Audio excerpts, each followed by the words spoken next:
Bit of a special occasion today. Well, very special occasion, actually. Let's not split hairs on this one. Special guest live in the studio, George Penk. Hello. Good morning. How are you?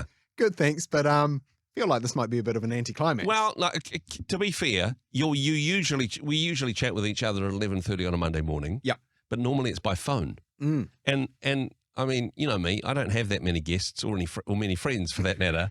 So to have somebody actually visit me in the studio, Wow. it's a special occasion. You're the first one in today, and in some time preceding that, George. Thank you. Feel like I should have bought cookies or something. You should have bought cookies. Sorry about that. I think we've probably got some leftover Anzac biscuits around from last week. So I'm always keen. that should be good. Hey, the reason that we are chatting, though, is, of course, today being a Monday, kicking off the 7-minute sermon, and another week, another sermon, another great topic to focus on, George. Well, thanks. Always look forward to publishing a new episode every single Monday, and just to have something which is short and accessible, but hopefully which actually encourages people and gives them a bit of hope. So what's the passage? What passage of scripture is this week's sermon based on? Looking at a few verses from John 15, so Gospel of John in chapter 15, it's from what we call the farewell discourse. So It's Jesus saying goodbye to his disciples on the night before he dies. And he says some incredible things in that farewell discourse, but focusing just on the part where he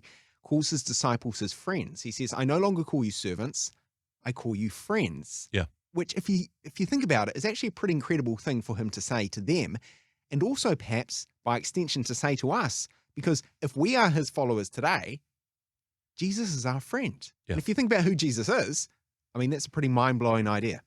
And hey, as we were saying in the introduction, for somebody like Billy No Mates like me here, that's particularly good news, because I can no longer technically say I don't have any friends, because I got Jesus. Well, right? this is true. Yeah. Well, okay, not wanting to make light of it, but just I suppose going back to that context, the farewell discourse, as you described it. This is kind of like cramming for the finals, because Jesus would know what his friends, what the disciples are going to go through.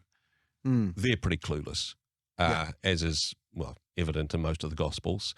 But they're not sure what is about to happen. But saying, hey, what words can I share with them that will give them the strength to go through what I know they're going to face in the next 48 hours and beyond?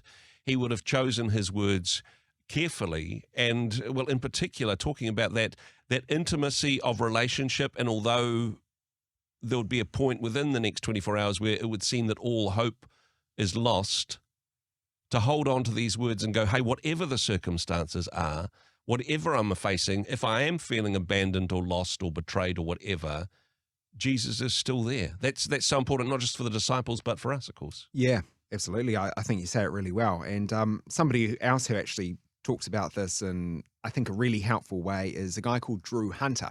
He's written a book called Made for Friendship, and I've actually included a quote from him in this week's 7-minute sermon, which we'll hear in a few minutes. But he says that when Jesus gives this contrast, he wants us to see that he desires us. He wants us to view ourselves as his dear friends. Jesus wants us near him, and that is really good news, because it means that we don't have to go through life unknown or misunderstood, or it's easy, isn't it, to feel overwhelmed by life. There is genuinely a lot of hard stuff that happens.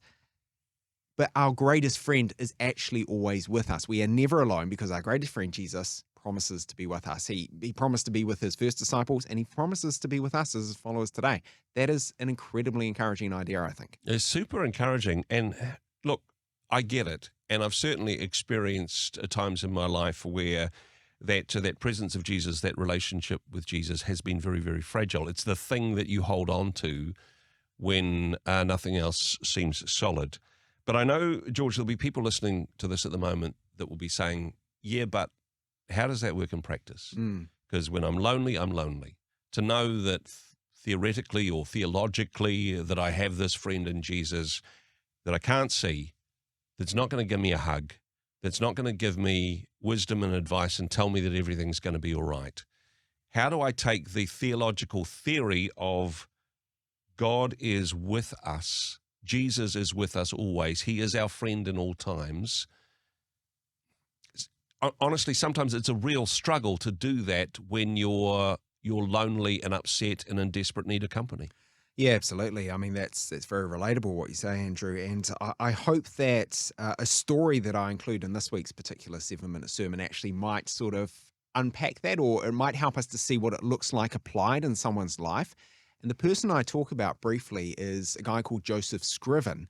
Now, he is actually the guy who wrote the hymn, What a Friend We Have in Jesus. Okay. So for Joseph, he lived about 200 years ago, and he faced some incredibly hard stuff. I mean, I won't give away too much of the story, so stay tuned for details, as they say, but he was faced with some really big tragedies in his life, but he kept his faith in Jesus, and he knew what it meant to be a friend of Jesus. And that's really the story behind that famous hymn, which is still encouraging people and comforting them a couple of centuries later around the world. I mean, it's one of the world's best and favorite hymns, What a Friend We Have in Jesus, but it came out of that personal experience for him. It was something that he learned through his life. It was actually something he originally was passing on to his mother when she was very ill. He wrote her a poem, which is called Pray Without Ceasing. Yep. Long story short, somebody else set it to music after he died. It kind of went around the globe. It became the hymn, What a Friend We Have in Jesus. So I tell some of his story as a way to sort of unpack what this actually looks like in someone's life. Yeah, I mean, that is so important. And I know,